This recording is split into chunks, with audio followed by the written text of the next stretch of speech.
Next point की बात करते हैं या नेक्स्ट इलस्ट्रेशन की बात करते हैं भी। तो यहाँ पर नेक्स्ट इलस्ट्रेशन कुछ खास नहीं, बस एक ही चीज़ बताई गई है कि यहाँ पर लिखा हुआ 3 kg और 5 kg को हम लोग क्या कर सकते हैं, फ्रैक्शन में कन्वर्ट कर सकते हैं। ठीक है, अगर सेम यूनिट के हैं तो उसको किया जा सकता है जैसे 3/5। ये यहाँ तक आप लोगों को समझ में आ गया। 6 देखिए, इसमें क्या लिखा हुआ है, दो रेशियोज दिए हुए हैं। एक है 2/3:3/1/3 और दूसरा है जो सेकंड वाला है 3.6:4.8। इन दोनों का कंपैरिजन करना है, विच इज ग्रेटर, कौन सा बड़ा है, कौन सा बड़ा है, इसको पता करना है। तो सबसे पहले हम क्या करेंगे, इन दोनों को सिंपलेस्ट फॉर्म में कन्वर्ट कर लेंगे। सिंपलेस्ट फॉर्म में कन्वर्ट करने के लिए आप सिंपली क्या कर सकते हो, 2/3 को हम कर सकते हैं 3 × 2 6 1। कैसे किया जा सकता है, 7/3, इसको 339/10/3। ये इस तरह से हम इसको कन्वर्ट कर सकते हैं। अब यहाँ पर एक चीज आप ध्यान नोट करिए कि दोनों में कॉमन क्या आ रहा है, 3। तो इस 3 को हम क्या कर सकते हैं, क्रॉस कर सकते हैं, रिमूव कर सकते हैं। हमारे पास रेशियो कितना बचेगा, 7/10। इस 7/10 को अगर आप फ्रैक्शन में लिखोगे तो किस तरह से लिख सकते हो, 7/10। इस तरह से ये चीज समझ में आई, ये एक दूसरे के इक्वल है। यहाँ तक बात समझ में आई। अब इधर चलते हैं, इसको 3/6 है तो इसको हम लोग क्या कर सकते हैं, 3.6 को हम इस तरह से लिख सकते हैं 3.6.4/8। अब यहाँ पर जो डेसिमल देखे सेम डिजिट के करीब लगा हुआ है तो हम इसको रिमूव कर सकते हैं डिजिट को। तो ये इस तरह से लिख सकते हैं 36/48। यहाँ तक समझ में आई। अब इसको क्या करेंगे, किसी ऐसे कॉमन नंबर से इसको हम डिवाइड कर सकते हैं जिससे कि ये दोनों ही डिवाइड हो जाए। तो 12 अगर लें 3/4 किससे हो गया, 3/4, ये डिवाइड हो गया। इसको हम लोग लिख सकते हैं 3:4, इस तरह से भी लिखा जा सकता है, उसको इस तरह से भी यहाँ लिखा जा सकता है। यहाँ तक चीजें समझ में आई आप। अब यहाँ पर देखिए दो जो रेशियोज दिए हुए हैं 7/10 और 3/4, इनका अगर हम रेशियो निकालना चाहें तो रेशियो निकल जाएगा, हाँ निकल जाएगा। लेकिन किस तरह से, सबसे पहले दोनों का एलसीएम निकाल लेते हैं। अगर हम यहाँ पर एलसीएम निकालने चलें तो यहाँ पर हमारा 10 दिया हुआ है। इस तरह से अगर हम लिखें 7 और 3/4, तो इसको अगर हम एलसीएम निकालते हैं तो 10 और 4 2 से डिवाइड करेंगे, ये 5 आएगा। इसको ये यहाँ पर 2 आ जाएगा मेरा। इसको अगर मल्टीप्लाई करें, नॉर्मल जो आप लोग निकालते हो एलसीएम वो इस तरह से ही निकालते हो ना, 2 10 20, कितना आया एलसीएम, 20।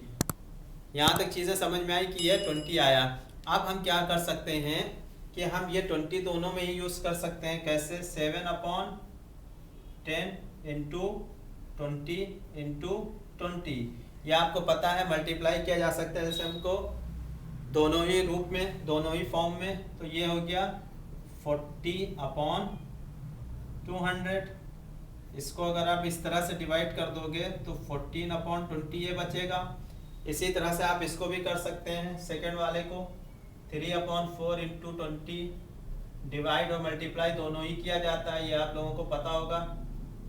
120 80 कितना आया, 12/8। इसको और लोवेस्ट फॉर्म में कर दिया 2 3:2। अब यहाँ पे 14/20 और 3:2, इसको भी और लोवेस्ट फॉर्म में कर दें तो 7/10, ये 3/2। अब इसको अगर डिवाइड करेंगे 3 को 2 से 2 1.5, इसको करेंगे 0.7। तो यहाँ पर क्या दिया हुआ है, आपने देखिए यहाँ पर निकाल लिया। क्या निकाला, 3/4 इज ग्रेटर देन 7/10।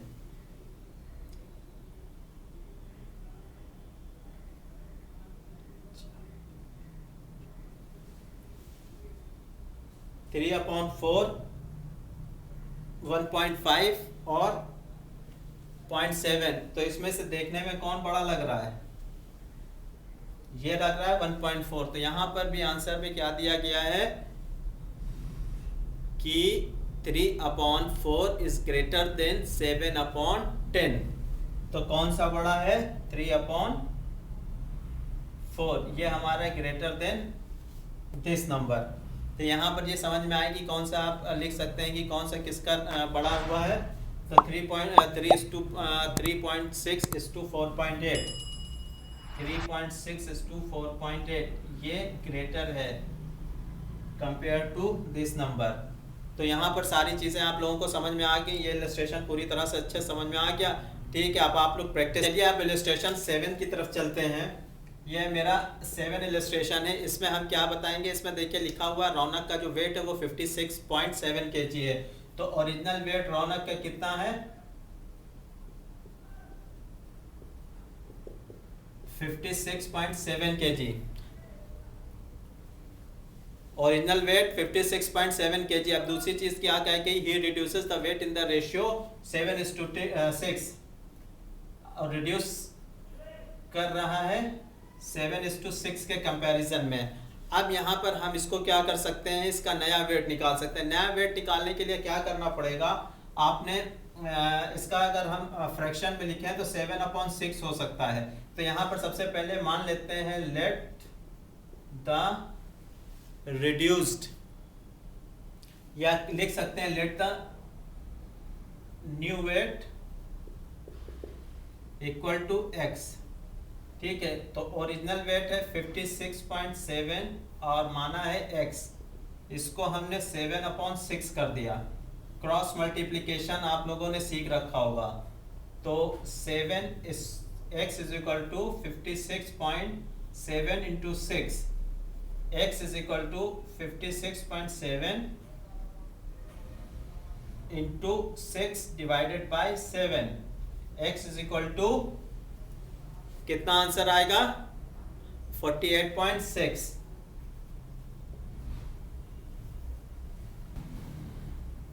कितना रिड्यूस किया उसने? 48.6 रिड्यूस किया। अब आप लोग ये कैलकुलेट करके निकाल लीजिएगा, आप लोगों को पता चल जाएगा कि कितना आया, किस तरह से आया। यहाँ पर दिया हुआ है। ठीक है, यहाँ पर देखिए एक एप्लीकेशन दिया हुआ है। एक एप्लीकेशन में क्या है?